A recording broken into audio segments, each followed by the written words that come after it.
A powerful Chippewa war chief, beloved by his people and feared by his enemies, never imagined that the cup of ceremonial tea offered by his own brother would contain enough poison to kill a bear, or that his salvation would come from the grieving widow of a cavalry officer he had once defeated in battle, a woman who had every reason to let him die but chose mercy instead.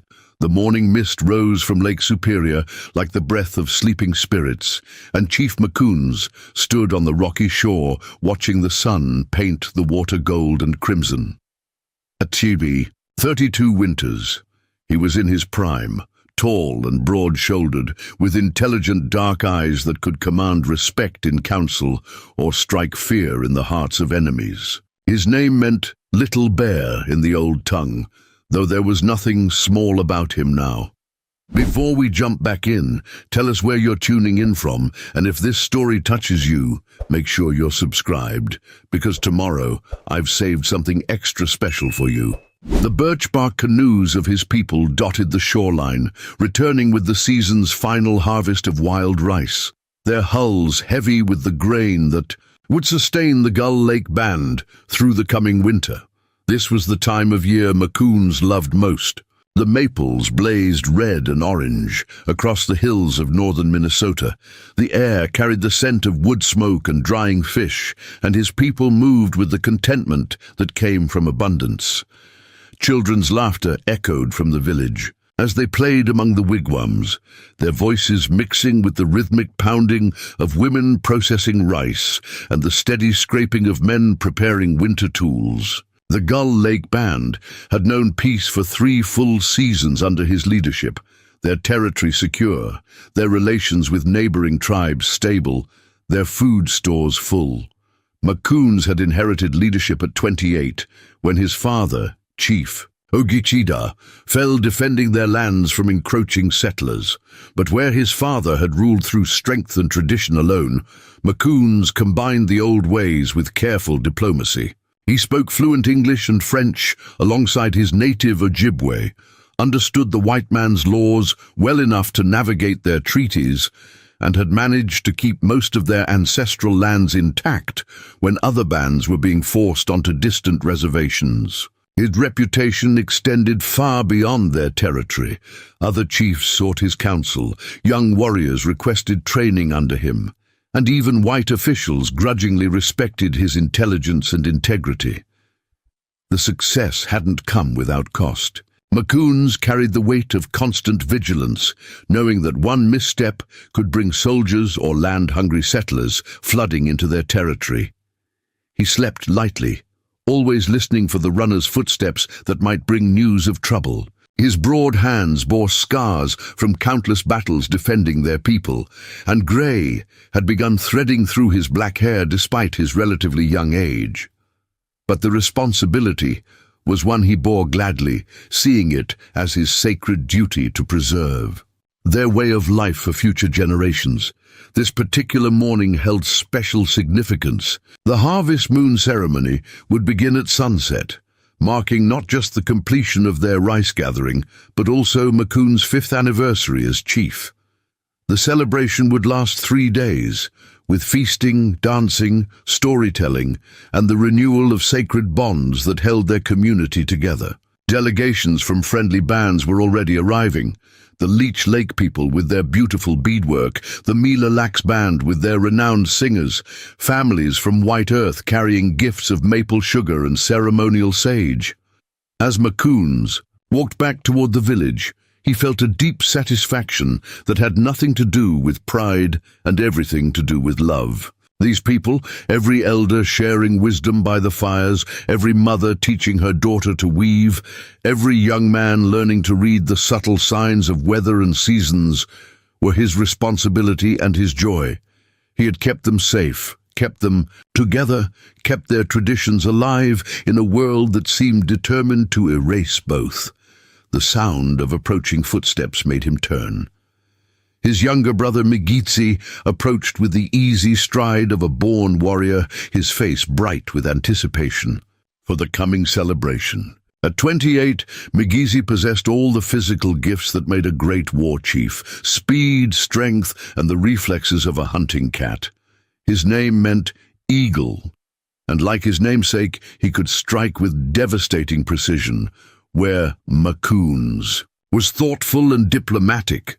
Migizi was passionate and direct, beloved by the young warriors who saw in him the embodiment of traditional Chippewa courage. "Brother!"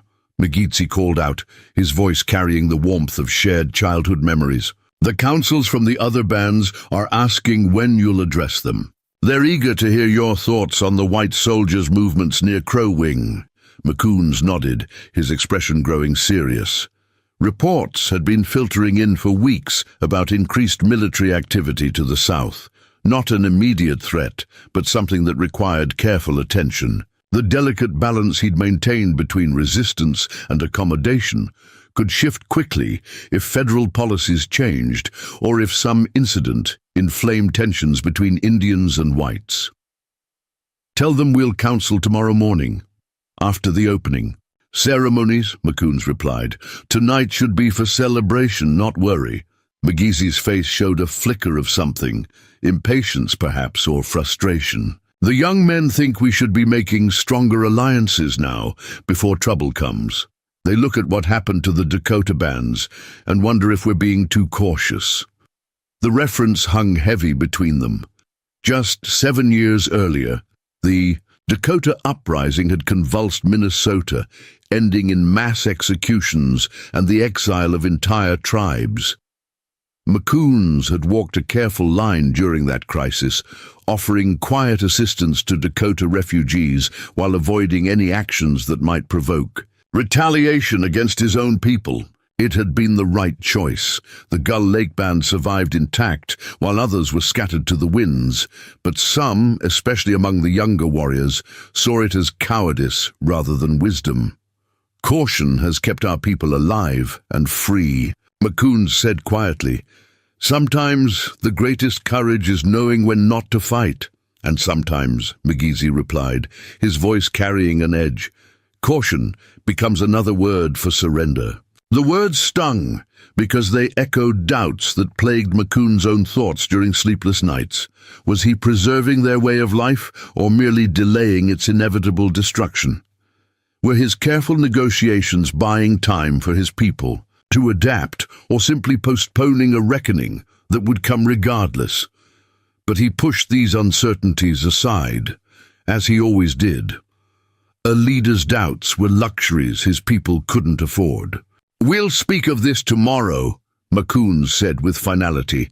"Today is for gratitude and celebration."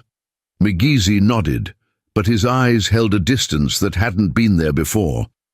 As they walked back toward the village together, Macoons felt a small chill that had nothing to do with the autumn air. Change was coming. He could sense it in the way the wind stirred the falling leaves, in the reports from traders about increased settlement activity, in the subtle shifts in his brother's manner over recent months. The question was whether he could guide his people through that change as skillfully as he had navigated the challenges of the past 5 years. The ceremonial lodge blazed with firelight as the harvest moon rose fat and orange above the treetops. Inside, nearly 200 people gathered in concentric circles around the sacred fire, their faces painted with the warm glow of flames and the contentment of full bellies. The feast had been magnificent: roasted venison and wild turkey, fresh, fish from the lake, wild rice prepared with maple syrup and dried berries, corn soup thick with chunks of squash and beans. Wooden bowls and birch-bark containers lay empty around the lodge, testament to the abundance that Macoon's leadership had secured for his people. The chiefs and honored elders occupied the inner circle closest to the fire, with Macoons seated in the place of highest honor beside the sacred fire bundle that contained his band's most precious spiritual objects. His ceremonial regalia, beaded buckskin shirt, eagle feather headdress, and the silver gorget that marked his authority, caught the firelight as he moved. Preparing and narrating this story took us a lot of time, so if you are enjoying it, subscribe to our channel. It means a lot to us now. Back to the story. To his right sat old Nokomis, the band's eldest woman and keeper of their oral traditions, her weathered face serene as she prepared to share the ancient stories. To his left was his brother Megidzi, resplendent in his own war honors, but notably subdued for such a joyous occasion. The drums began slowly, their deep voices calling the spirits to witness the ceremony. Young men who had proven themselves in hunting or battle during the past year rose to dance around the fire, their movements telling stories of courage and skill, while their families watched with visible pride. Macoons felt the familiar warmth that came from seeing his people united in celebration, their faces reflecting not just happiness, but the deep security that came from knowing their place in the world was assured.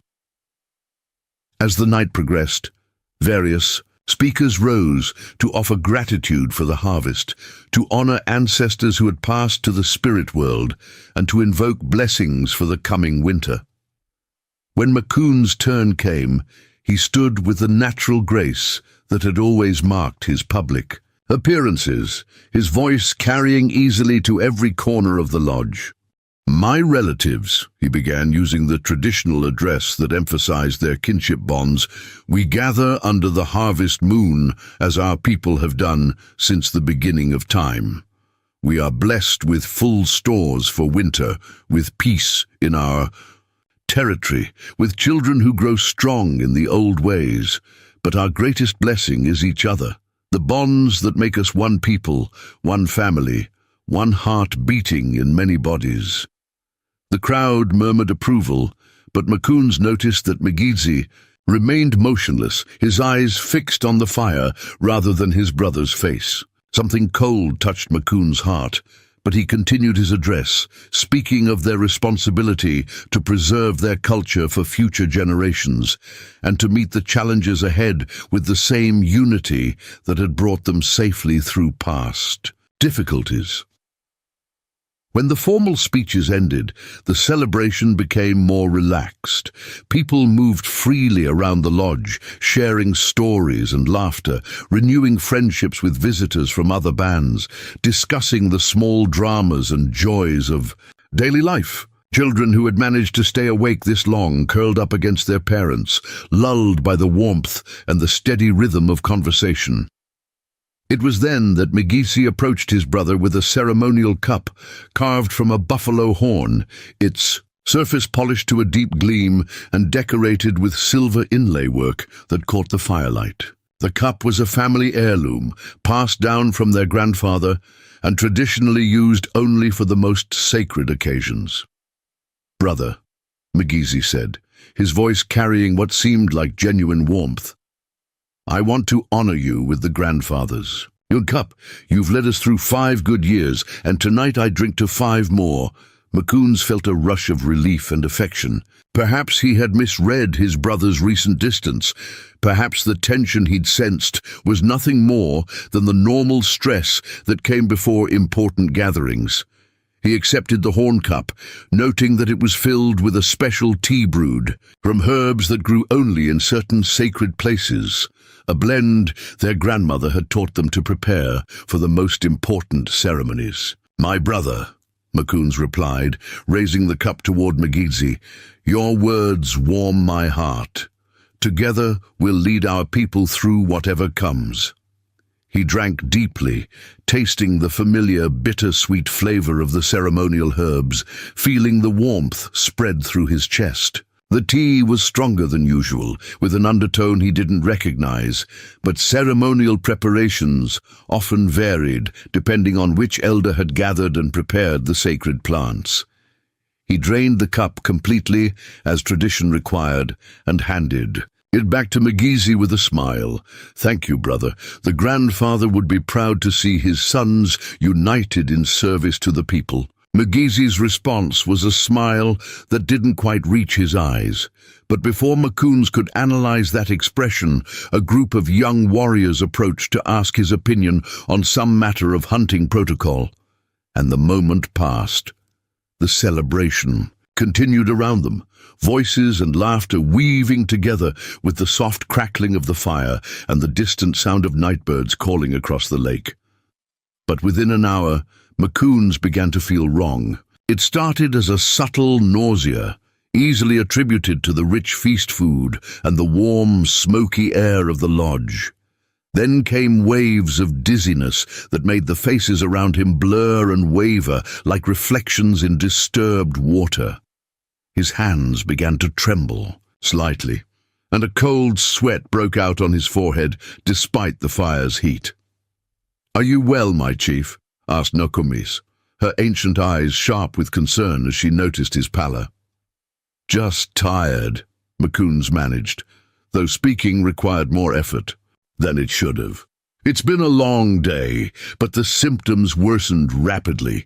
His stomach cramped violently, and he had to grip the edge of his seat to keep from swaying. The sounds of the celebration seemed to come from very far away, as if he were hearing them from the bottom of a deep well. When he tried to stand, his legs betrayed him, and he collapsed back onto his seat with a grunt of confusion and growing alarm. "Something's wrong," he whispered to Nokomis, and the old woman's face immediately shifted from concern to sharp attention. She'd seen enough sickness and death in her 80-plus years to recognize the signs of serious trouble. "Migizi," she called sharply to his brother, who'd been standing with a group of warriors near the lodge entrance. "Your brother needs help."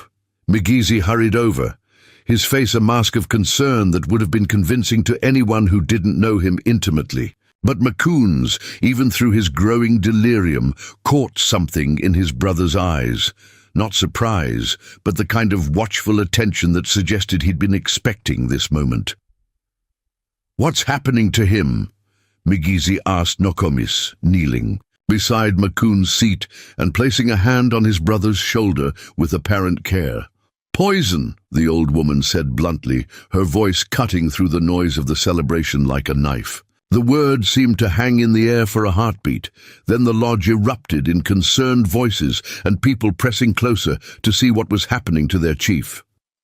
McCoons tried to speak, to ask who would do such a thing, but his tongue felt thick and unresponsive. His vision was beginning to fragment, breaking the faces around him into disconnected pieces.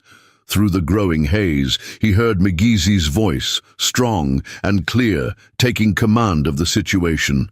"Clear the lodge. Give him air. Someone send for the medicine woman." His brother's orders rang with natural authority, and people began moving quickly to obey. But even as Migizi organized the response, McCoons felt a terrible certainty settling over him like ice water. The ceremonial cup. The special tea, his brother's strange distance over recent weeks. The timing during the most important ceremony of the year, with visiting dignitaries from other bands present to witness what happened next. As darkness began closing in around his vision, McCoons understood with crushing clarity that his own brother had betrayed him, not for personal gain, not out of sudden anger, but as part of some larger plan that McCoon's poisoned mind couldn't fully grasp. The last thing he saw before unconsciousness claimed him was Migizi's face above his own, wearing an expression of convincing grief that couldn't quite hide the cold calculation in his eyes.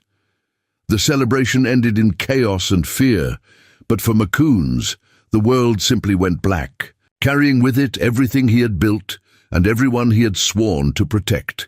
McCoons drifted back to consciousness like a swimmer fighting up from the depths of a dark lake, each moment of awareness bringing fresh waves of pain and confusion. His body felt like it had been trampled by buffalo.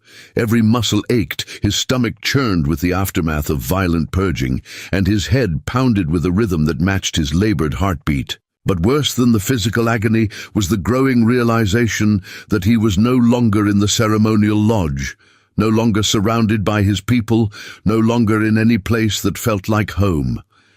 He lay on bare ground beneath a canopy of pine branches, their needles stirring in a cold wind that cut through his thin clothes. The ceremonial regalia was gone. No feathered headdress, no beaded shirt, no silver gorget of authority. Instead, he wore only a simple buckskin tunic and leggings, the kind of plain clothing that might be given to a prisoner or an exile. His mouth tasted of copper and bile, his throat burned from retching, and when he tried to move, his limbs responded with the unsteady weakness of someone who had been gravely ill. Slowly, carefully, Macoons managed to push himself up to a sitting position, fighting waves of dizziness that threatened to send him back into unconsciousness. The landscape around him was unfamiliar, dense forest broken by rocky outcroppings, with no sign of the lake or the familiar landmarks of his territory. How long had he been unconscious?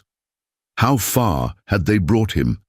And most importantly, why? Was he still alive at all?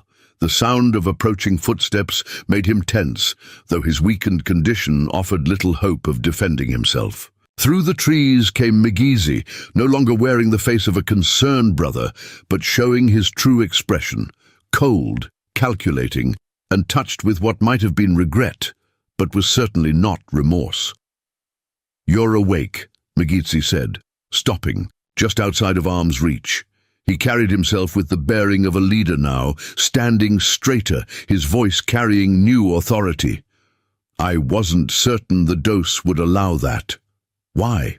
The single word came out as a croak, but it carried the weight of complete betrayal and bewilderment. McGeezy was silent for a long moment, looking away through the trees as if gathering his thoughts or his courage. When he spoke, his voice held, the tone of someone explaining something unpleasant but necessary, because you were leading our people to extinction through weakness and accommodation. Because every treaty you signed, every compromise you made, every time you chose negotiation over action, you gave away pieces of who we are. The young warriors whisper that you've become more white than Chippewa, more concerned with peace than pride. The words hit harder than physical blows. Macoons had wrestled with these very doubts during his sleepless nights, wondering if his careful diplomacy was preservation or slow surrender. To hear his own fears voiced by his brother, to understand that his leadership had been perceived as weakness by some of his own people, cut deeper than any poison. "I kept them safe," Macoons managed, his voice stronger now but still rough. "I kept our lands, our families together." "For how long?" McGeezy's voice rose with suppressed passion. "Until the next wave of settlers, until the next change in Washington policy, until they decide our treaties aren't worth the paper they're written on. You bought time, brother, but you sold our soul to get it." McGeezy began pacing, his movements sharp, with frustrated energy. "The other bands look to us for leadership, and what do they see? A chief who speaks English better than Ojibwe, who knows white law better than our own ceremonies, who counsels patience when action is needed. The Dakota fought and died as free men. We're dying slowly as tame ones." The accusation stung because it contained just enough truth to be devastating. Macoons had indeed learned English and French fluently, had studied American law and politics, had chosen careful negotiation over confrontation. But he'd done it all to protect his people, to find ways for them to survive in a rapidly changing world. The alternative, open resistance, had led to massacres and forced removals for tribe after tribe. "So you poisoned me," Macoon said, understanding flooding through him like cold water. "At our most sacred ceremony, with our ancestors' cup, you gave me death." "I gave you the poison that brings visions," McGeezy corrected, his voice defensive. "The shamans use it in small amounts for spirit journeys. In larger doses," he shrugged, "it was meant to look like sudden illness, the kind of mysterious sickness that sometimes takes even strong men. The people would mourn you as a great chief taken too soon, and leadership would pass to someone willing to fight. But I survived. You survived." McGeezy's expression grew complex. mixing relief with frustration. Your body fought off what should have killed a man twice your size. Nokomi said it was the spirits protecting you, that your time wasn't finished. The people began to see it as a sign. Macoons began to understand the impossible position his survival had created. If Migizi had simply claimed leadership after his brother's mysterious death, the transition might have been smooth.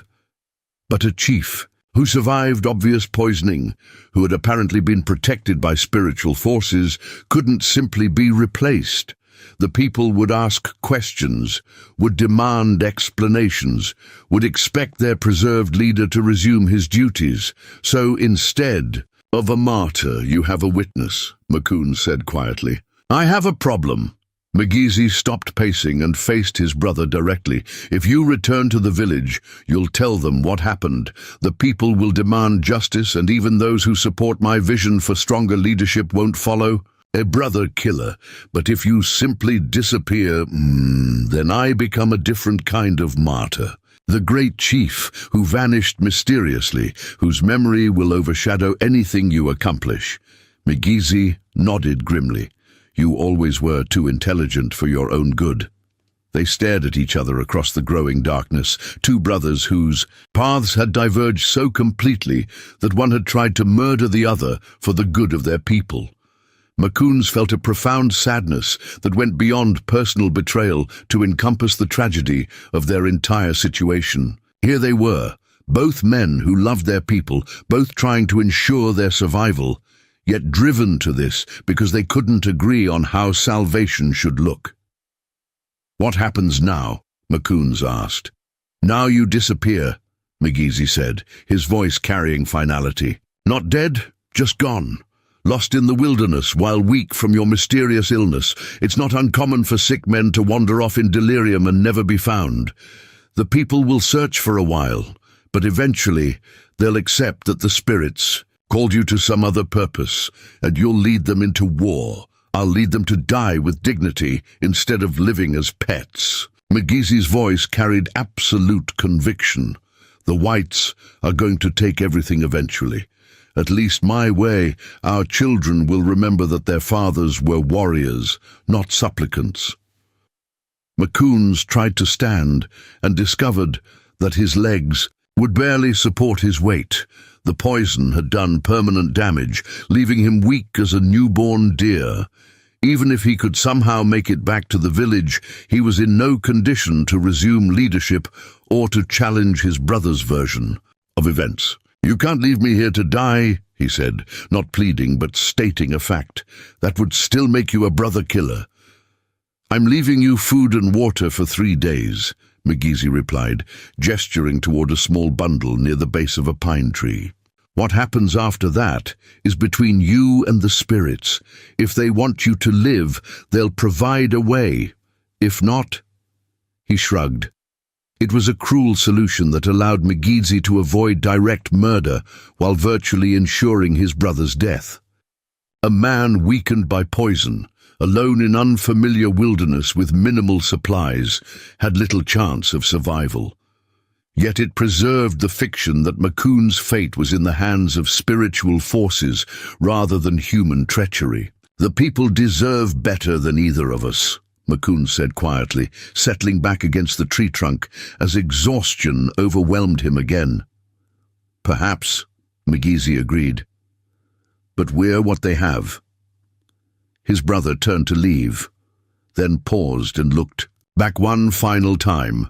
For just a moment, the mask of cold authority slipped, and Macoon saw the younger brother who had once followed him everywhere, who had learned to hunt and fight and lead by watching his older siblings' example. I'm sorry it came to this, Migizi said, his voice carrying genuine pain. In another world, we might have found a way to be brothers and leaders both. Then he was gone, disappearing into the forest with the silent tread of a born hunter, leaving Macoons alone with the dying light and the growing certainty that his brother was probably right, one way or another. This was where his story would end. The wind picked up as full darkness fell, carrying the scent of distant snow and the promise of a winter that Macoons would almost certainly not live to see. Somewhere far away, his people were probably still, searching for their missing chief, following false trails that would lead them away from this place. Eventually, they would stop looking and begin the process of accepting new leadership, new direction, new hope that their survival lay in resistance rather than accommodation. Macoons closed his eyes and tried to find some measure of peace in the possibility that his brother might be right, that perhaps his own vision of careful compromise had been the path to slow extinction rather than preservation. But even as darkness claimed him again, he couldn't shake the feeling that there should have been another way, some solution that didn't require brothers to become enemies or peoples to choose between dignity and survival. The forest settled into silence around him, and Macoons surrendered to whatever fate the spirits or simple chance might have in store.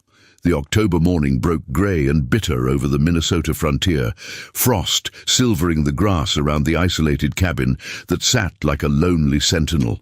At the edge of the great wilderness, inside, Catherine Morrison moved through her daily routine with the mechanical precision of someone for whom each task was both necessity and distraction from grief that never quite healed. At 28, she carried herself with the straight-backed dignity of a woman who had learned to bear burdens alone, her auburn hair pulled severely back, her green eyes holding depths of sorrow that seemed far older than her years.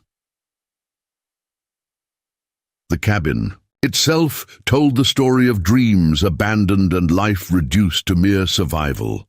What had once been intended as a comfortable home for a military family now served as a fortress against loneliness and the creeping wilderness. The parlor that should have hosted officers' wives for tea instead contained only a single chair by the window where Catherine sat each evening reading by lamplight.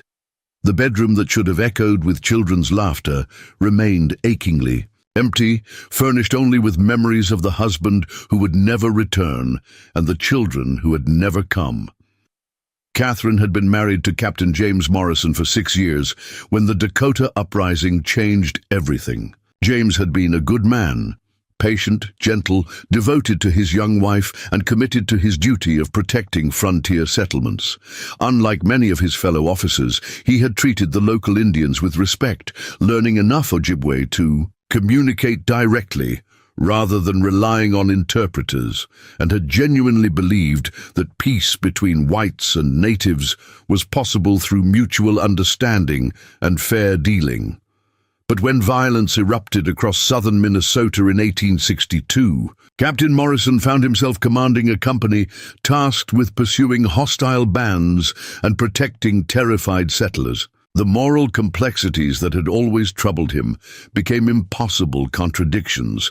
How could he protect innocent families while also respecting the rights of people who had legitimate grievances against white encroachment? How could he maintain his humanity while engaged in what amounted to a race war? The answer came in a forest clearing near New Ulm, where Morrison's company encountered a band of Dakota warriors led by a chief whose own family had been murdered by white vigilantes. The battle was brief and vicious, ending with Morrison taking a war lance through the chest while trying to protect a wounded soldier. He died 3 days later in Catherine's arms, his last words a whispered apology for leaving her alone in a world that seemed determined to tear itself apart. That had been 3 years ago, but for Catherine, the grief remained as sharp and immediate as if it had happened yesterday. She had refused the Army's offer to relocate her to a safer settlement, partly from stubbornness and partly from a desperate need to maintain some connection to the life she and James had planned together. The cabin held their shared memories, his books on military strategy and frontier diplomacy, her collection of pressed wildflowers, the furniture they had chosen together from catalogues, the garden plot where she still grew vegetables for one. Instead of the family they had hoped to raise, the isolation was both punishment and protection. Out here, 15 miles from the nearest settlement, Catherine could mourn without well-meaning neighbors offering comfort she didn't want and advice she couldn't follow. She had learned to manage alone, chopping wood, maintaining the cabins, defenses, hunting small game with James's rifle, trading occasionally with friendly Ojibwe families who respected her as the widow of an honorable soldier. The solitude was crushing, but it was her choice, and that distinction mattered more than she could explain to anyone who hadn't lost everything that gave life meaning. This particular morning carried an unusual weight of melancholy, perhaps because the changing season reminded her so strongly of the autumn when James had proposed, or perhaps because she had dreamed again of the children they would never have. She moved through her chores with absent efficiency, banking the fire, checking the root cellar, preparing a meager breakfast of cornbread and preserved apples. The silence of the cabin pressed against her like a living thing, broken only by the tick of the mantel clock and the distant calling of migrating geese. It was while she was hanging laundry on the line behind the cabin that Catherine first noticed the ravens. A dozen of the large blackbirds circled and cawed in the forest about half a mile to the north, their harsh voices carrying clearly in the still air. Ravens gathered for only a few reasons: carrion, usually, or something large and dying that would soon become carrion. In this wilderness, that could mean a deer brought down by wolves, a bear that had succumbed to injury or illness, or something far more troubling. Catherine paused in her work, watching the birds with growing unease. During the years of conflict, scavenger birds had become harbingers of human tragedy as often as natural death. She had learned to read their behavior, to distinguish between the brief gathering that marked a normal forest death and the persistent, circling that suggested something larger and more significant. These ravens showed no sign of dispersing, and their cries held an agitation that made her stomach tighten with familiar dread. For several minutes, she tried to convince herself it was none of her concern. Whatever lay in those woods was probably best left undisturbed. But the memory of James's voice echoed in her mind, reminding her of his belief that decent people had an obligation to help when help was needed, regardless of the personal cost or potential danger. It was that philosophy that had gotten him killed, but it was also what had made him the man she loved. Against her better judgment, Catherine found herself gathering supplies: James's medical kit, a canteen of water, some strips of dried venison, and the heavy Navy Colt revolver that she had learned to use with deadly accuracy during the dangerous years following her husband's death. The weight of the gun at her hip was both comfort and reminder of how quickly situations could turn deadly on the frontier. The walk through the forest took 20 minutes, following game trails that wound between towering pines and over rocky outcroppings still slick with morning frost. The raven's cries grew louder as she approached, and she began to smell something that made her nose wrinkle. Not the sweet corruption of long death, but the sour scent of sickness and human misery. Whatever or whoever lay ahead was still alive, at least for now. Catherine crested a small ridge and saw them. The ravens perched in the surrounding trees like black-robed judges, their intelligent eyes fixed on something at the base of a massive pine. As she moved closer, her heart began to pound with recognition and horror. It wasn't an animal at all, but a man, and from his buckskin clothing and the dark hair that fell across his face, clearly an Indian. Her first instinct was to turn and leave immediately. Relations between whites and Indians remained tense throughout Minnesota, and a lone woman discovering a native man in the wilderness was asking for trouble regardless of his condition. But as she watched from behind a screen of brush, something about the figure troubled her. He lay too still, breathed too shallowly, and showed none of the alertness that even a resting warrior would maintain in unfamiliar territory.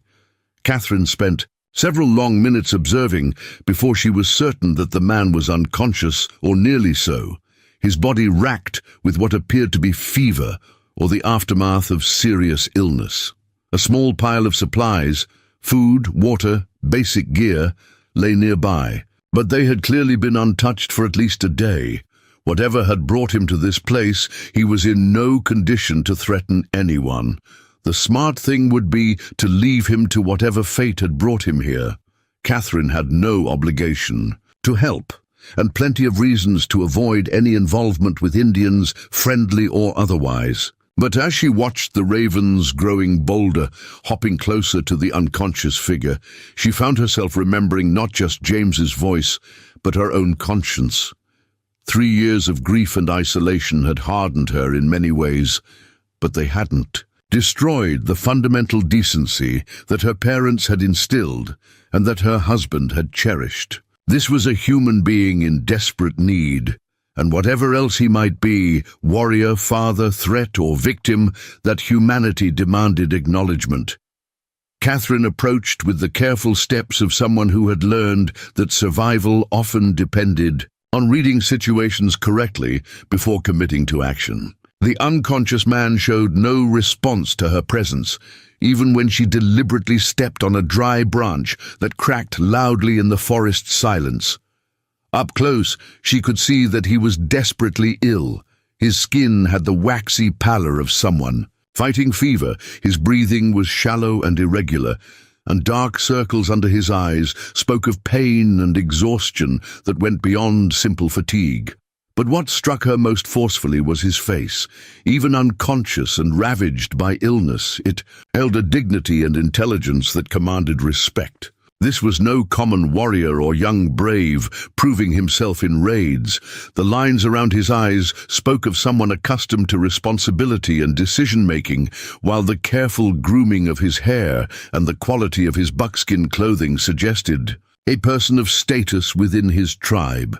Most telling were his hands, calloused from weapon work, certainly, but also showing the kind of careful maintenance that spoke of someone who valued precision and took pride in his appearance. Catherine knelt beside him, fighting her own prejudices and fears as she tried to assess his condition. His pulse was rapid and weak, his skin burning with fever, and when she lifted one of his eyelids, she saw the telltale signs of someone recovering from serious poisoning. Dilated pupils, bloodshot whites, and the kind of deep exhaustion that suggested his body had fought a battle for survival and barely won. The medical knowledge that James had insisted she learn during their military life now served her well.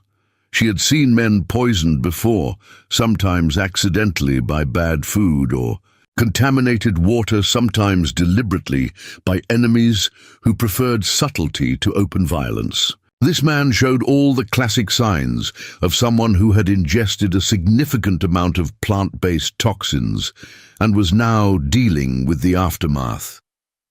But why would an Indian of obvious importance be alone in the forest, poisoned and abandoned? The most logical explanation was that he had been betrayed by someone within his own tribe, a political rival perhaps, or someone who saw advantage in his removal.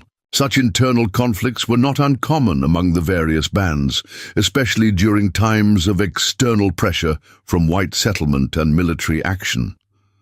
Catherine found herself studying his face more closely, trying to read the character beneath the illness. There was strength there, certainly, but also something that surprised her, a kind of gentleness that seemed at odds with her expectations of a war chief or senior warrior. His mouth, even slack with unconsciousness, held none of the hardness she associated with men of violence. Instead, he looked like someone who carried burdens thoughtfully, who understood that leadership meant responsibility rather than mere power. The sound of approaching riders made Catherine's blood turn to ice. Through the trees, she could hear the unmistakable sound of multiple horses moving at a steady pace, accompanied by voices speaking in what sounded like Ojibwe, A search party, almost certainly, though whether they were looking for this man as friends or enemies was impossible to determine from a distance. Catherine had perhaps 2 minutes before the riders would reach this clearing, and she faced an impossible choice. She could hide and let them find their missing tribesman, which would be the safest course for her, but might mean death for him if he had indeed been betrayed and abandoned. Or she could reveal herself and try to communicate with warriors who might see her as an enemy to be eliminated or a witness to be silenced. But even as these practical considerations raced through her mind, Catherine found herself moving with decision rather than hesitation. Something about this man's face, some quality of dignity and suffering that reminded her painfully of her husband's final days, made abandonment impossible. She had already lost too much to fear and violence. She would not let those forces claim another life if she could prevent it. Working with desperate efficiency, Catherine grabbed the unconscious man under his arms and began dragging him toward a dense thicket of young pines and fallen logs about 30 yards away. He was heavier than she had expected, his body a dead weight that made every yard a struggle. But adrenaline and determination gave her strength she didn't know she possessed. The sound of approaching voices grew louder, and she could now make out individual words, though her limited Ojibwe wasn't sufficient to understand their full meaning. The hiding place she chose was far from perfect. A natural depression surrounded by thick undergrowth that would conceal them from casual observation but wouldn't stand up to any serious search. Catherine arranged the unconscious man as comfortably as possible, then crouched beside him with her revolver drawn, listening to the voices that were now close enough to distinguish individual speakers. Through the screen of branches, she watched as 5 mounted warriors entered the clearing where she had found the sick man. They moved with the alertness of experienced hunters, their eyes scanning every detail of the forest floor, clearly following a trail that led directly to this spot. But something about their demeanor troubled Catherine. Instead of the urgency she would expect from men searching for a missing leader or beloved relative, they showed a kind of systematic thoroughness that suggested they were following orders rather than their hearts. The leader of the group dismounted and knelt where the unconscious man had been lying, studying the ground with the focused attention of someone reading a story written in disturbed earth and bent grass. He was younger than Catherine had expected, perhaps in his late 20s, with the kind of natural authority that marked born leaders. When he spoke to his companions, his voice carried the tone of someone accustomed to being obeyed without question. Catherine's limited Ojibwe allowed her to catch fragments of the conversation, something about tracks leading away from the clearing, speculation about whether wild animals had disturbed the scene, and what sounded like frustration that their quarry was not where they had expected to find him. But most troubling was the casual way they discussed their search, as if finding this man was a task to be completed rather than a rescue to be accomplished. After several minutes of examination, the leader remounted his horse and gestured for his companions to follow.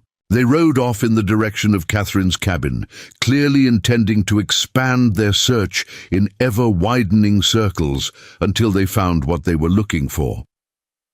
Catherine remained motionless in her hiding place for a full 10 minutes after the sound of hooves faded, her heart pounding with the realization of what she had just witnessed.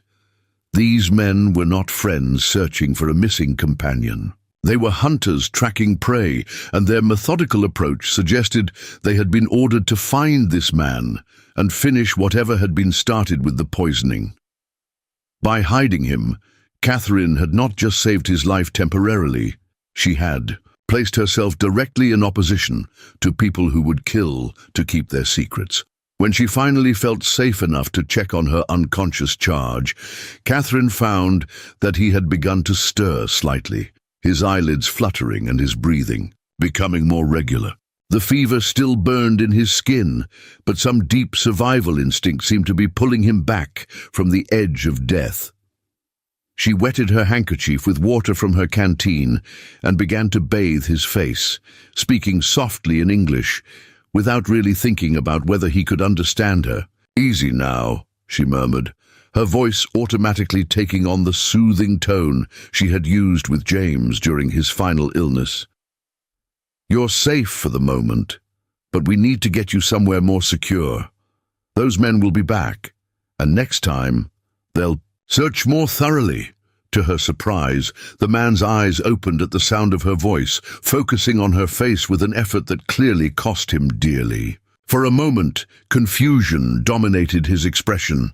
Understandable, given that he had awakened to find a white woman tending to him in the middle of a forest where he had expected to die alone.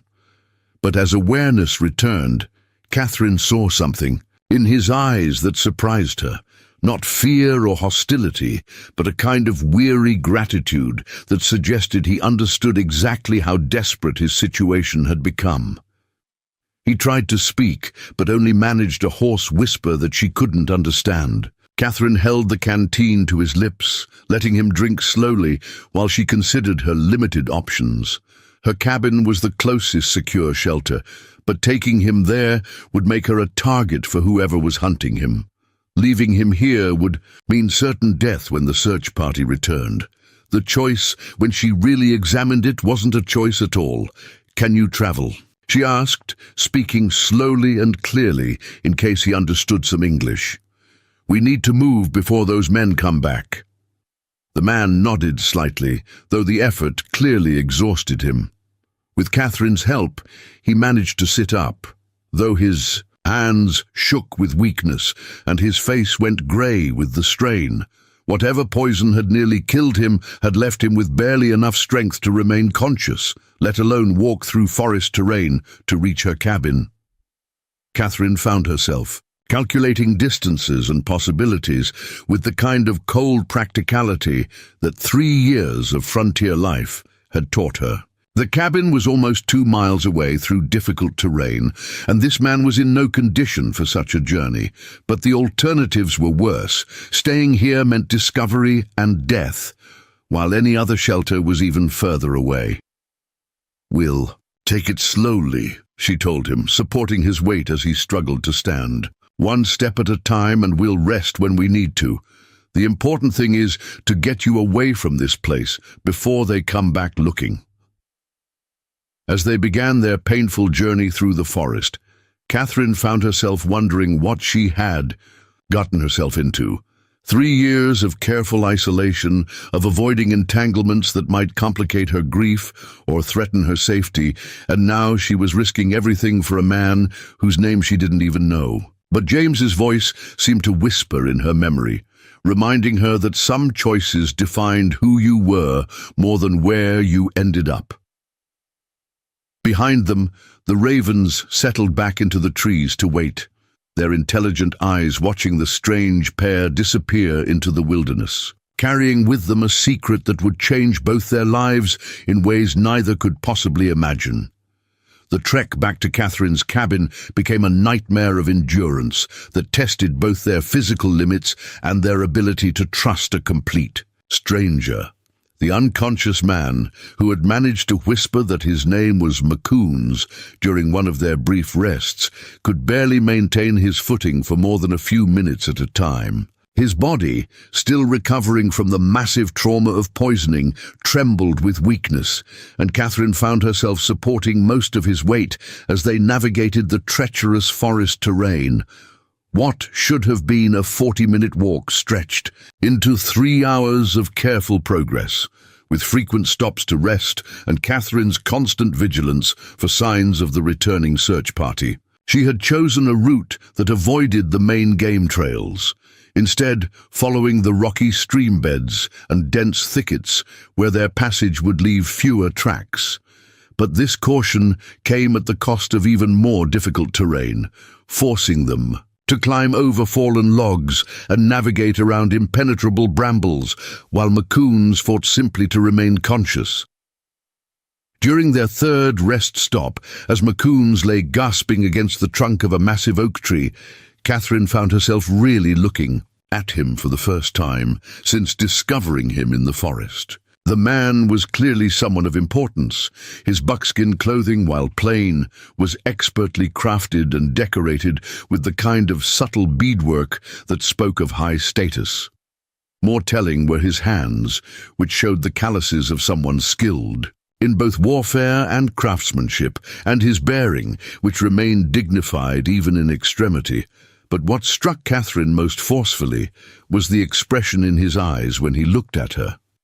There was no hostility there, despite the fact that she was white, and he had every reason to distrust her motives. Instead, she saw a kind of weary intelligence that suggested he understood exactly how precarious his situation was, and how unlikely it was that help would come from this particular source. Yet he accepted her assistance without suspicion, as if he had already calculated the odds and decided that trust was his only viable option.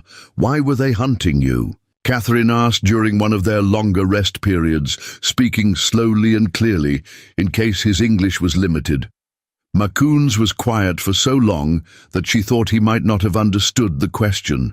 When he finally spoke, his voice was hoarse, but his English was surprisingly clear, with only a slight accent that suggested extensive contact with white traders or officials.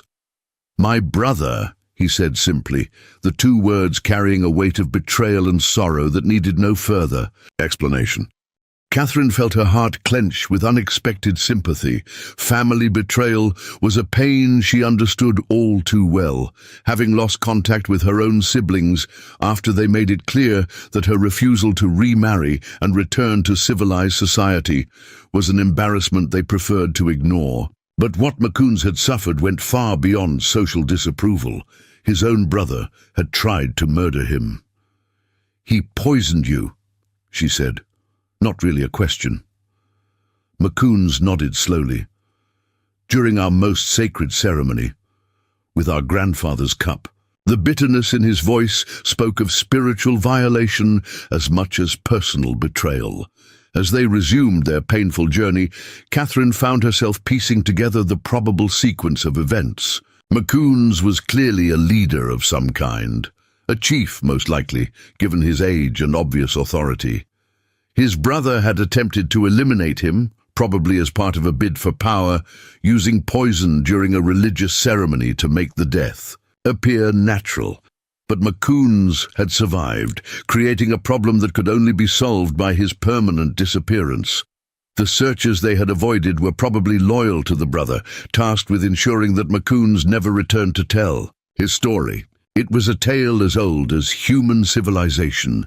Cain and Abel played out in buckskin and birch bark, with the same fundamental themes of jealousy, ambition, and the corruption of family bonds by the desire for power.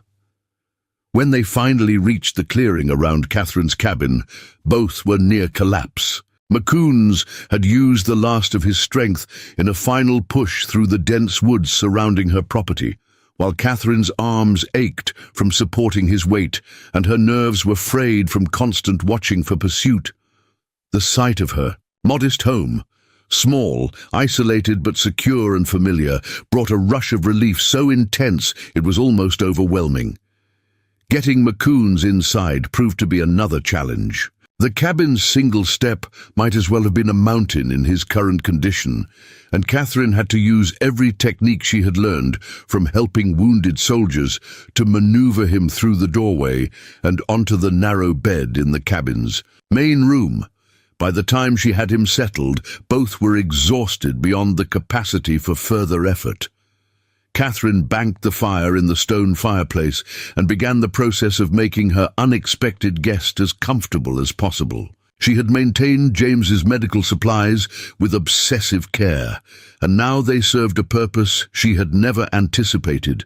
Willow bark tea for the fever, clean cloths for bathing away the sweat and forest grime, blankets warmed by the fire to combat the chills that racked his weakened body. As the afternoon wore on, Catherine found herself falling into the rhythm of caring for a seriously ill person, checking his temperature, encouraging him to drink small amounts of water, monitoring his breathing and pulse for signs of improvement or deterioration. It was work she had done before, during James's final days, and the familiar routine brought back memories that were both painful and oddly comforting. But this situation was far more dangerous than nursing her dying husband. Those men would eventually expand their search to include isolated cabins and homesteads, and when they did, both she and McCoons would be in mortal danger. Catherine had no illusions about what would happen if they were discovered. She would be seen as either an accomplice or a witness, both of which were problems that could only be solved permanently. As evening approached and McCoons drifted in, and out of fevered sleep, Catherine sat by the window with James's rifle across her knees, watching the forest edge for signs of movement and trying to understand why she had chosen to complicate her carefully ordered life in this dramatic fashion. The smart thing would have been to leave him where she found him, or at most to provide water and basic supplies before disappearing back to her own affairs. But looking at his face, peaceful now in sleep, but still marked by the suffering he had endured, Catherine knew she had made the only choice she could live with. James had always said that character was revealed not in the easy decisions, but in the moments when doing right required personal cost. By that measure, hiding this man might be the most character-defining thing she had done since her husband's death.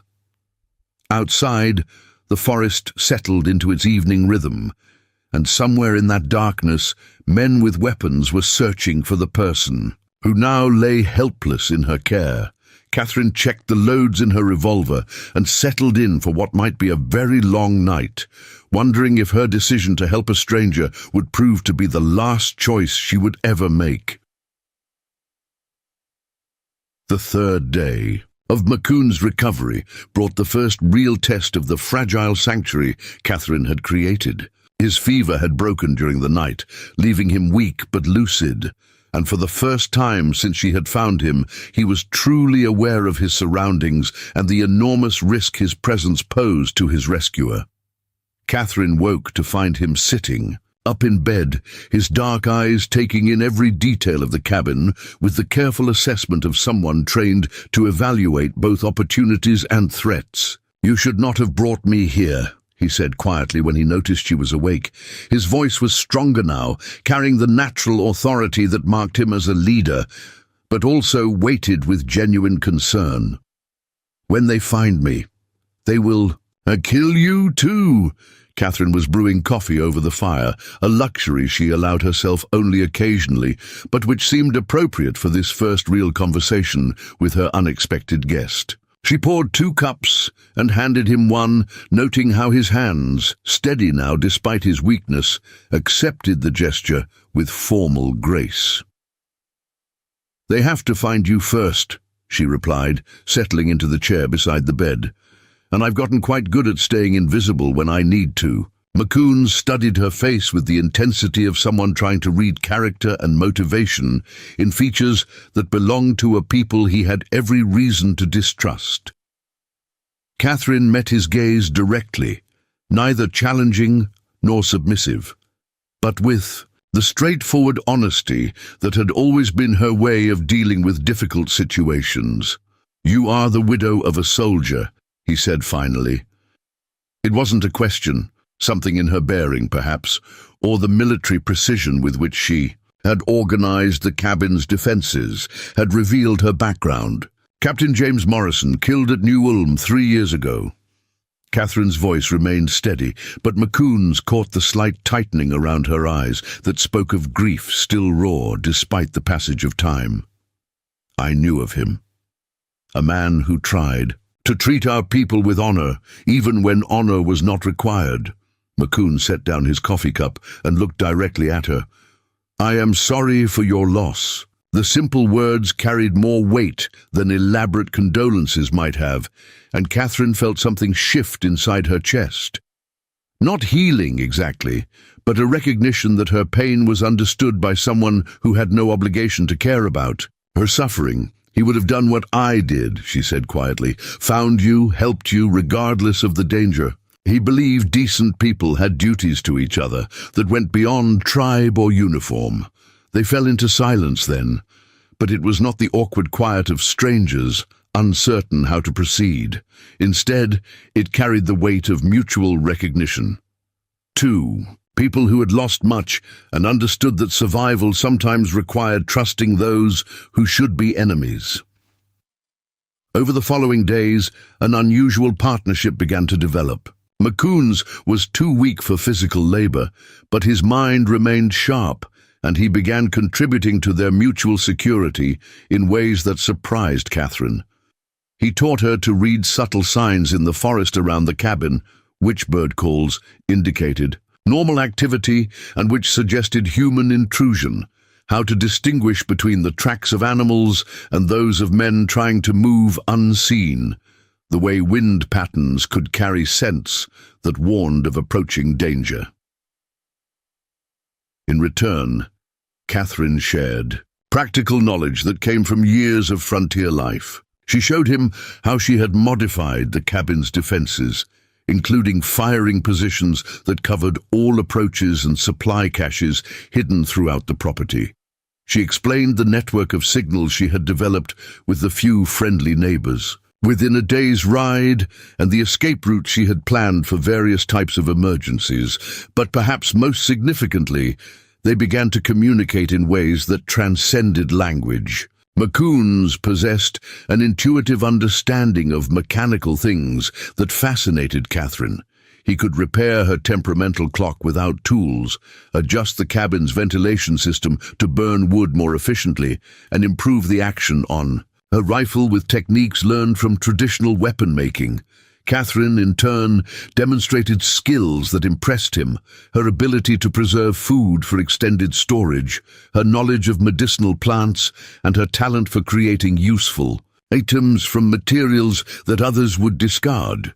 What emerged was a collaboration, born of necessity, but sustained by genuine respect. They worked together in comfortable silence, their different skills complementing each other in ways that created something stronger than either could manage alone. Catherine had forgotten the deep satisfaction that came from partnership, from having someone who understood her capabilities and trusted her judgment. McCoon's experienced something he had thought lost forever, the peace of working alongside someone who saw him as a person rather than a symbol or threat. The transformation was particularly evident in their evening routines. After the practical work of the day was complete, they would sit by the fire, Catherine with her mending or reading, McCoon's carving small figures from scraps of wood with a knife she had given him. These hours passed in near silence, but it was the comfortable quiet of people who had found unexpected companionship in impossible circumstances. Sometimes McCoon's would share fragments of his story, not the political complexities that had led to his brother's betrayal, but smaller, more personal details. He spoke of learning to track as a child, following his father through forests that seemed impossibly vast and dangerous. He described the responsibility he had felt when first chosen as war chief, the weight of making decisions that affected not just warriors, but entire families. He talked about the delicate balance required to preserve his people's way of life, while adapting to a world that seemed determined to erase everything they valued. Catherine, in turn, found herself revealing things she had shared with no one. Since James's death, she spoke of the loneliness that had become her constant companion, the way grief had changed not just her heart, but her understanding of what life could offer. She described the dreams she and James had shared. Children who would grow up on the frontier, a larger cabin that could host visiting family, a life built on mutual devotion and shared purpose. Neither offered comfort or advice about the other's pain. Instead, they simply witnessed it, creating space for sorrow to exist without judgment or the pressure to heal quickly. This mutual acknowledgement of loss became one of the strongest bonds between them, an understanding that some wounds never fully healed but could be borne more easily when shared. On the 7th morning of Macoon's stay, Catherine's carefully maintained security was put to its first real test. She had been checking her snares in the woods behind the cabin when the sound of approaching horses made her blood freeze. Through the trees, she could see 3 riders moving slowly along the forest edge, clearly searching for something or someone. These were not the same men she had seen during her initial encounter with the search party, but they moved with the same methodical purpose that suggested they were part of the larger effort to locate Macoons. Catherine made it back to the cabin, with seconds to spare, finding Macoons already alert and positioned near one of the defensive firing positions they had discussed. His weakness was still evident, but crisis had sharpened his focus, and he moved with the instinctive precision of someone whose survival had often depended on quick reactions and sound judgment. 3 men coming from the east, Catherine whispered, as she checked the loads in her rifle. They're searching, but I don't think they've found our trail yet. Macoons nodded, his own attention focused on the approach routes visible from his position. If they dismount to search more carefully, we'll have perhaps 10 minutes before they find signs of recent activity. The riders circled the cabin at a distance, clearly examining the property, but not yet committed to a direct approach. Catherine could hear their voices carried on the wind, speaking in Ojibwe too rapid and distant for her limited understanding. But their tone suggested frustration rather than discovery. They were following orders to search everywhere, but had not yet found what they were looking for. For 20 minutes, that felt like hours, the riders continued their systematic examination of the area around Catherine's homestead. They examined the garden plot, the woodpile, the small outbuildings that housed her tools and winter supplies. But they did not dismount, and they showed no signs of detecting the subtle changes that Macoon's presence had made to the property's normal routine. Finally, apparently satisfied that the cabin and its immediate surroundings held nothing of interest, the riders moved on toward the west, their voices fading as they continued their search elsewhere. Catherine and Macoons remained motionless for another hour, listening for any sign that the men might be circling back or that additional searchers might be approaching from other directions. When they were finally confident that the immediate danger had passed, both realized how close they had come to discovery and death. The searchers had been thorough but not exhaustive. A more detailed examination would have revealed recent disturbances that could not be explained by Catherine's solitary presence. "They'll be back," Macoon said quietly. "Perhaps not today, but soon. The search is too organized to abandon quickly," Catherine nodded, understanding that their temporary sanctuary could not remain secure indefinitely. But rather than despair, she felt a strange sense of determination. For the first time in 3 years, she had something worth protecting beyond mere survival, someone whose life had become intertwined with her own in ways that defied simple explanation. "Then we need to be ready for them," she said, beginning to formulate plans that would have seemed impossible just a week earlier. That evening, as they sat by the fire planning defensive strategies and escape routes, Catherine realized that something fundamental had shifted in her understanding of her own life. The careful isolation she had maintained since James's death, the protective barriers she had built against further loss and pain, had been quietly dissolved by this unexpected partnership. She was no longer just a widow preserving the memory of a dead marriage, but a woman actively engaged in saving a life that had become precious to her. The change was both thrilling and terrifying, offering possibilities she had thought closed forever, while threatening losses she was not sure she could survive again. Macoons, watching her face in the firelight, seemed to understand the complexity of her emotions without needing explanation. His own expression reflected similar conflicts, gratitude mixed with guilt over the danger his presence created, growing affection tempered by the knowledge that their situation remained desperately precarious.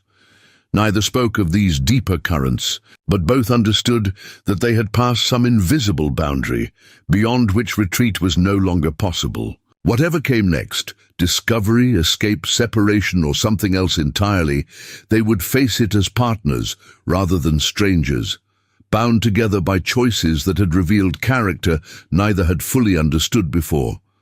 Outside, the forest settled into its nocturnal rhythm, and somewhere in that darkness, men with weapons continued their methodical search for a man who was no longer alone in his fight for survival.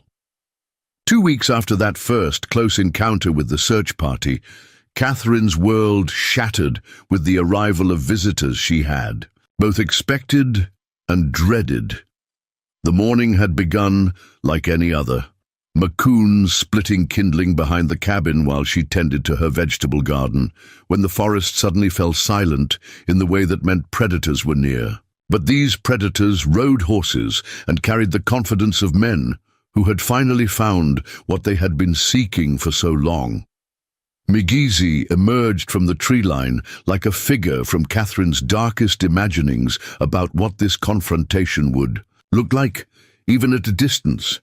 His resemblance to Macoon's was unmistakable, the same height and build, the same intelligent eyes, the same natural bearing that marked born leadership. But where Macoon's carried himself with thoughtful dignity, Migizi radiated the coiled energy of someone accustomed to taking what he wanted through force and cunning. Behind him rode 8 warriors, all young men with the lean hardness of fighters, who had proven themselves in battle. Their faces were painted for war, and they carried themselves with the absolute confidence of people who had never encountered resistance they couldn't overcome. These were not the methodical searchers who had circled the cabin weeks earlier. These were killers who had come to finish what should have been completed with poison weeks ago. Catherine felt her blood turn to ice as she recognized the tactical situation developing around her homestead. The riders had positioned themselves to block all escape routes, moving with military precision that suggested careful planning rather than impulsive action. Whatever was about to happen, it would be decisive, final, and probably fatal for both her and Macoon's. Catherine, Macoon's voice came from directly behind her, low and urgent. He had moved from the woodpile to her side with the silent speed of someone whose life had often depended on such skills. Go inside. Lock the door. Whatever happens, do not come out until this is finished. She turned to face him, seeing in his expression a transformation that took her breath away. The gentle, thoughtful man who'd been carving wooden figures by her fireplace was gone, replaced by something harder and more dangerous, a war chief preparing for what might be his final battle. "I'm not leaving you to face this alone," Catherine said, her voice carrying absolute finality. "We've come this far together." Macoons looked at her for a long moment, and she saw something flicker in his eyes. Surprise, perhaps, or recognition that the quiet widow who had saved his life possessed depths of courage he was only now beginning to understand. But before he could respond, Migizi's voice cut across the clearing with the authority of someone accustomed to being heard. "Brother!" The word carried mockery rather than affection. "You look healthier than when I last saw you. The spirits must favor you more than I anticipated." Macoon stepped forward, placing himself between Catherine and the mounted warriors, his posture relaxed but ready. When he spoke, his voice carried the calm authority of someone who had led men in desperate situations and understood that panic was more dangerous than any external threat. "Migizi, I wondered when you would come to finish what you started." "What I started was trying to save our people from a leader who would rather negotiate their destruction than fight for their survival." Migizi dismounted with fluid grace, his hand resting casually on the war hatchet at his belt. What I'm finishing is cleaning up a mistake I should never have allowed sentiment to complicate. The brothers faced each other across 20 yards of open ground, and Catherine felt the weight of history pressing down on this moment. These were not just two men settling a personal dispute. They represented different visions of how their people should face an uncertain future. Different philosophies about what survival meant and what price was acceptable to achieve it. You always believed strength was measured only in how hard you could strike, Makun said quietly. But the strongest chiefs are those who preserve their people's lives, not those who lead them into glorious destruction. Glorious destruction. Magizi's voice rose with genuine anger. I've spent 2 weeks consolidating power, building alliances with bands who are tired of accommodation and compromise. The young warriors follow me because they see hope for resistance instead of endless retreat. But none of that matters while you live to tell stories about poisoned cups and fraternal betrayal. Catherine understood then that this confrontation was about more than family rivalry or political disagreement. Magizi had spent the weeks since Makun's disappearance building a coalition for war, convincing other chiefs that accommodation with white expansion was futile and that only armed resistance offered any hope for preserving their way of life. But his authority remained fragile as long as his brother lived to expose the treachery that had brought him to power. "So you've come to finish the murder you started," Makun said, his voice carrying profound sadness rather than fear. "I've come to close a chapter that should have ended weeks ago." Magizi gestured to his warriors, who began dismounting and forming a loose circle around the cabin. "But first, I want to understand what spell this white woman has cast over you. How does the great Chief Makun's, defender of our traditions, come to hide behind the skirts of a settler's widow?" The insult was calculated to provoke a response that would justify what came next, but Makun's refused to take the bait. Instead, he glanced back at Catherine with an expression that held both apology and something deeper. A recognition that their unlikely partnership had become precious to him in ways he hadn't expected. "Mrs. Morrison saved my life when your poison should have killed me," Makun said simply. "She asked for nothing in return, expected nothing beyond basic human decency. Perhaps that's a concept our people should remember before we declare war on everyone with different-colored skin. Human decency?" Magizi laughed harshly. "Her husband helped hunt our people like animals. Her people steal our land, kill our children, destroy everything we hold sacred, and you call her decent because she nursed you back to health. Have you forgotten who we are?" Catherine had remained silent through this exchange, understanding that anything she said would only make the situation more dangerous for Makun's. But Magizi's words sparked something in her that had been building since the moment she decided to help a dying stranger in the forest. "Your brother spared my life by refusing to kill me," she said, her voice cutting clearly across the tension, "just as I spared his by refusing to let him die alone. Maybe the problem isn't that we've forgotten who we are. Maybe it's that we've forgotten who we could be."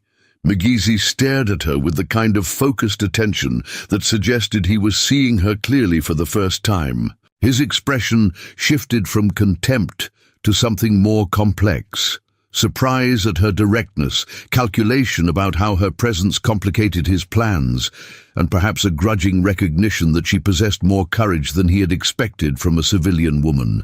"You speak of mercy as if it's strength," he said finally, "but mercy is what gets people killed when their enemies have no intention of returning the favor. And hatred is what gets people killed when they can't see any path except destruction," Catherine replied. "Your brother found a third way, survival through wisdom instead of survival through violence. Maybe that's worth preserving." The standoff stretched into long minutes of tension while Magizi considered his options and calculated the costs of various approaches. His original plan had probably been simple: kill his brother quickly, dispose of any witnesses, and return. to his people with news that Macoons had died from his mysterious illness while wandering in delirium. But Catherine's presence complicated everything, making murder more difficult to disguise and creating witnesses whose testimony could undermine his carefully constructed narrative. "I'll make you an offer," McGeesy said finally, his attention shifting between his brother and Catherine. "Walk away, Mrs. Morrison. Leave this place, forget what you've seen, and you can live. My quarrel is with him, not with you." "No." Catherine's response was immediate and absolute. "I don't abandon people who need help." "Then you'll die with him." McGeesy's voice carried no emotion, as if he were discussing weather rather than murder. "I take no pleasure in killing women, but I won't allow sentiment to compromise what needs to be done." Catherine felt her heart hammering against her ribs, but her voice remained steady. "Maybe there's another way. What if he agreed to permanent exile? Never return to your territory, never challenge your leadership, never tell anyone what really happened. You get what you want, undisputed authority, without creating a martyr or a witness to fraternal murder." McGeesy considered this possibility, with the careful attention of someone evaluating a strategic proposal. The offer had clear advantages. It would eliminate Macoons as a threat, without the risks that came with killing him outright. But it also meant trusting his brother's word and accepting permanent uncertainty about whether that promise would be kept. "Exile to where?" McGeesy asked. "And guaranteed how?" "Here," Catherine said, surprising everyone, including herself, with the spontaneous proposal. "This cabin, this land, far enough from your territory to eliminate political interference, isolated enough that no one would believe stories told by a disgraced chief and a white widow." Macoons turned to stare at her, his expression showing shock at both the audacity of her proposal and the implications of what she was suggesting. Catherine was offering to bind her life permanently to his, to create a partnership that would protect them both while satisfying his brother's political needs. "You would do this?" Macoons asked quietly. "Give up your solitude, your independence, for someone you've known for 2 weeks?" Catherine looked at him directly, seeing in his face not just the gentle man who had carved wooden animals by her fireplace, but someone whose values and character had proven themselves under the most extreme pressure. Her marriage to James had been built on love that grew slowly from friendship and mutual respect. What she felt for Macoons was different, forged in crisis, tested by danger, and based on the kind of deep compatibility that had surprised them both. "I'm not giving up anything," she said firmly. "I'm choosing something better than what I had before." McGeesy watched this exchange with the calculating attention of someone trying to understand motivations that didn't fit his expectations. His plan had assumed that Macoons would face death alone, without allies or alternatives. The presence of someone willing to share permanent exile created possibilities he hadn't anticipated. "And if I refuse this offer?" he asked. "Then you'll have to kill us both," Macoon said, stepping closer to Catherine in a gesture that was both protective and symbolic. "Here, now, in front of your warriors. They'll see you murder an unarmed woman and a sick man, and they'll carry that story back to our people. Is that the foundation you want for your leadership?" The challenge hung in the air between them, and Catherine could see McGeesy wrestling with alternatives that all carried significant costs. Killing them both would accomplish his immediate goals, but would create lasting problems with warriors who might question a leader willing to murder non-combatants. Accepting the exile proposal would eliminate Macoons as a political threat, but would mean trusting his brother's word and accepting an outcome that felt incomplete. Finally, McGeesy nodded slowly, his expression suggesting reluctant acceptance of an imperfect solution.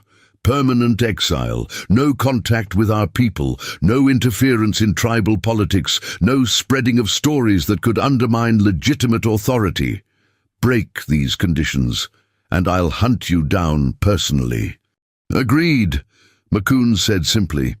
Catherine felt something shift inside her chest, not relief exactly, but a recognition that they had somehow navigated through mortal danger to reach an outcome that neither of them could have imagined weeks earlier. They would live, but their lives would be forever changed, bound together by choices made under pressure and promises that would shape whatever future remained to them. As Mgizi and his warriors mounted their horses and disappeared back into the forest, Catherine and Macoun stood together in the clearing that had become the site of their salvation, both understanding that they had crossed a threshold from which there would be no return. The silence that followed Mgizi's departure felt heavier than the tension that had preceded it. Catherine and Macoun stood in their clearing, watching the dust settle where horses had churned the earth, both struggling to comprehend the magnitude of what had just occurred. They were alive, but their survival had come at a price that neither had fully calculated when desperation forced them to negotiate for their lives. Macoun's was the first to break the silence, his voice carrying a weight of realization that seemed to age him before Catherine's eyes. "Do you understand what you've agreed to?" he asked, turning to face her with an expression that mixed gratitude with something approaching anguish. "Permanent. Exile means exactly that.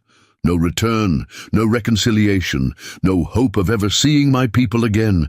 You've bound yourself to someone who no longer exists in the world where he once mattered."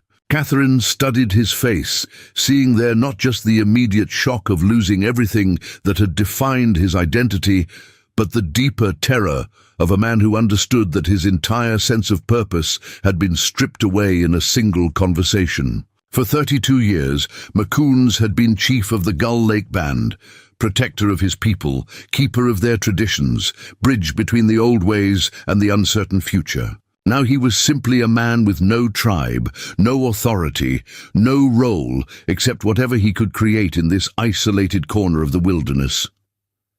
"I understand that you're still the same person who carved wooden birds by my fireplace," Catherine said quietly. "The same man who taught me to read the forest signs, who shared his grief without asking for anything in return, who faced his brother's warriors without flinching. Your value isn't diminished because you can no longer be chief." But even as she spoke these words, Catherine recognized their inadequacy. She was asking him to rebuild his entire identity around their partnership, to find meaning in a life that bore no resemblance to everything he had trained for and lived to accomplish. It was perhaps an impossible request, and she wouldn't blame him if he couldn't rise to meet it. Macoun walked to the edge of the clearing, his back to her, shoulders set, with the rigid control of someone fighting to maintain composure. When he spoke again, his voice was so low she had to strain to hear it. "My father spent his life preparing me to lead our people through the changes that were coming. He taught me that a chief's highest duty was to preserve what could be preserved while adapting what must be adapted. I thought I was honoring that legacy through careful diplomacy and strategic patience." He turned back to face her, his expression raw with pain. "Instead, I became so focused on avoiding conflict that I failed to see the conflict growing within my own family, my own council, my own heart." Catherine felt her chest tighten with sympathy for the self-recrimination she heard in his words. "You kept your people safe for 5 years, while other bands were destroyed or scattered. That's not failure. That's an extraordinary accomplishment." "Is it?" Macoun's voice carried genuine uncertainty. "Or did I simply delay an inevitable reckoning while my brother built the support he needed to replace me? Maybe his way, immediate resistance, death before dishonor, maybe that was always the more honest choice." The conversation was interrupted by a sound that made both of them freeze, the approach of a single horse moving slowly through the forest. Catherine's hand went automatically to the rifle she had leaned against the cabin wall, while Macoun positioned himself to intercept whoever was approaching.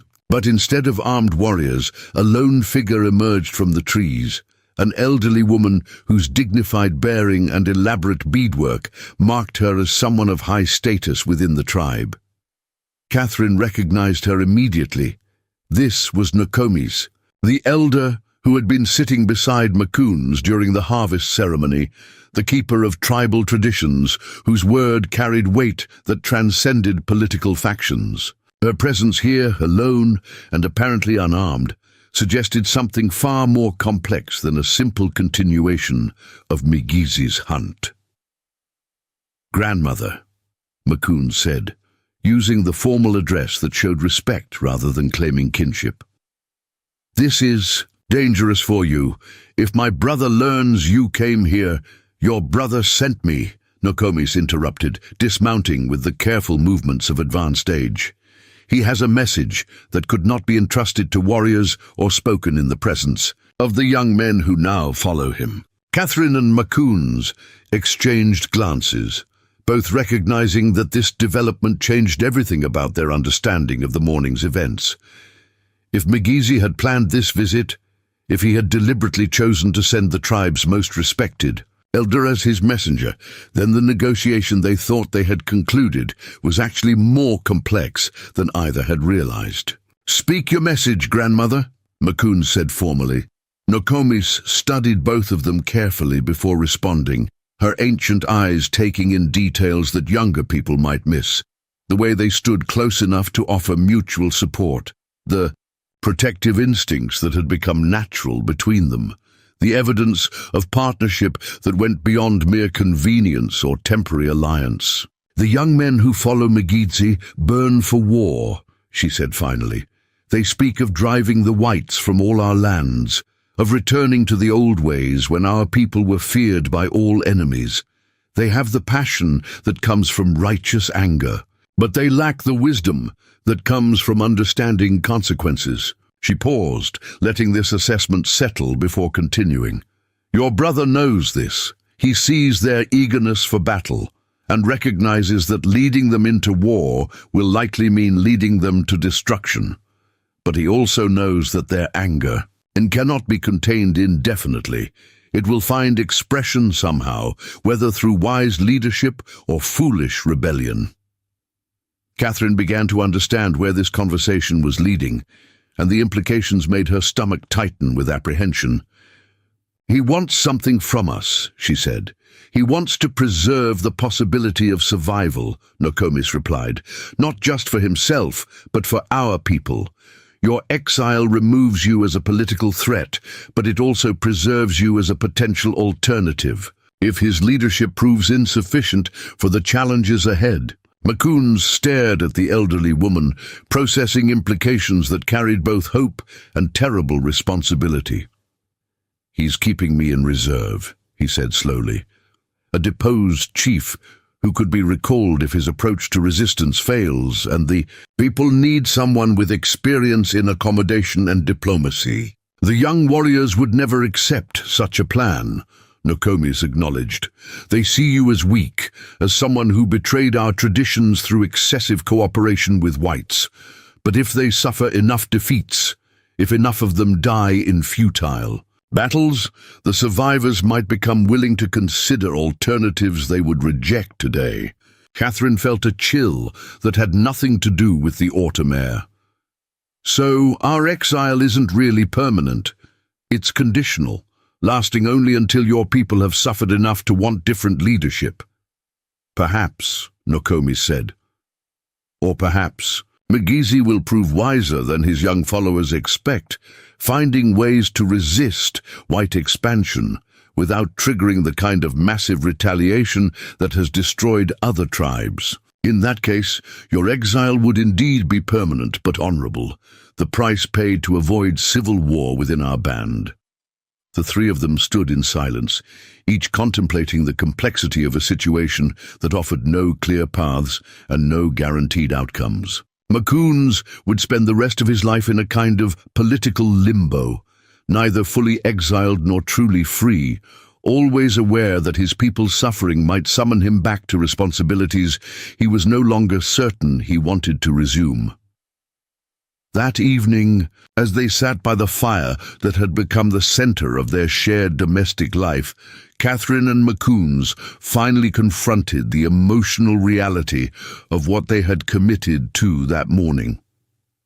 The practical arrangements, shared shelter, combined resources, mutual protection, were straightforward enough, but the deeper questions about what their partnership meant and where it might lead required conversations they had been avoiding since the night she pulled him back from the edge of death. "I need you to know," McCoon said carefully, "that what I agreed to today was born from gratitude and desperation, not from any assumption about your feelings or obligations. If you find that our arrangement becomes burdensome, if you discover that permanent partnership with an exiled chief is not what you want for your life, you are free to change your mind." Catherine looked at him across the firelight, seeing in his face the kind of careful consideration that had probably made him an effective leader, but which now served to mask deeper uncertainties about his personal worth and desirability. He was offering her an escape route, but she suspected he was also protecting himself against the possibility that she might eventually choose to take it. "And what about your feelings?" she asked quietly. "Is this partnership simply a matter of practical necessity for you, or has it become something more?" McCoons was quiet for a long time, staring into the flames as if they might offer guidance for navigating emotional territory that was far more treacherous than any political negotiation he had ever conducted. When he finally spoke, his words came slowly, as if each one required careful consideration. "When I was dying in the forest, I thought my greatest regret would be failing my people, leaving them without proper leadership during a time of crisis. But as I've recovered here, as I've watched you manage this household and handle threats that would break stronger people, I've realized that my deepest sorrow was the possibility of dying without ever experiencing the kind of partnership I see in your daily actions." He turned to look at her directly, his expression vulnerable in a way she had never seen before. "You move through the world with a competence and grace that make difficult things look simple. You face dangers that would terrify most people without losing your essential kindness. You've created a life of meaning and purpose, despite losses that could have destroyed you. I find myself hoping not just to survive alongside you, but to become worthy of your respect and perhaps eventually your affection." Catherine felt something shift in her chest, not the desperate clinging to memory that had sustained her through 3 years of grief, but a genuine opening toward possibilities she had thought closed forever. What she felt for McCoons was different from her love for James, built on different foundations and shaped by different circumstances, but no less real for being unexpected. "I'd loved my husband," she said carefully, "but what I feel for you isn't diminished by that love or threatened by those memories. It's something new, something I couldn't have imagined before this happened to us. You've shown me that courage comes in many forms, that strength can include gentleness, that leadership sometimes means knowing when to yield rather than when to fight." She paused, gathering courage for words that would define the rest of their lives. "I don't want this partnership to be temporary or conditional. I want to build something permanent with you, something that honors both our losses and our hopes, for whatever future we can create together." McCoons reached across the space between their chairs, offering his hand with the kind of formal gesture that acknowledged the significance of what was being decided. Catherine took it, feeling the calluses that spoke of years spent working with weapons and tools, the steadiness that came from someone accustomed to bearing responsibility, the warmth that suggested affection held carefully but offered freely. "Then we'll build it together," he said simply, "not as compensation for what we've lost, but as celebration of what we've found." Outside their cabin, the forest settled into its nocturnal rhythm, and somewhere in the darkness, other people continued the struggles that had driven them to this moment of choosing love over safety, partnership over isolation, hope over the certainty of loss. But inside, by the light of their shared fire, two people who should have been enemies began the work of creating a life together, proving that sometimes the most meaningful victories were won not through conquest, but through the courage to open wounded hearts to unexpected possibilities. The betrayed chief had found something worth more than the power he had lost, and the grieving widow had discovered that love could bloom again in soil fertilized by understanding rather than passion. Their story would continue, shaped by challenges they could not yet imagine, but grounded in choices made freely and promises offered without reservation. In a world determined to divide people by tribe and color, by politics and history, they had chosen each other, and in that choice found a kind of victory that no external force could diminish or destroy. Up next, you've got two more standout stories right on your screen. If this one hit the mark, you won't want to pass these up. Just click and check them out, and don't forget to subscribe and turn on the notification bell so you don't miss any upload from us.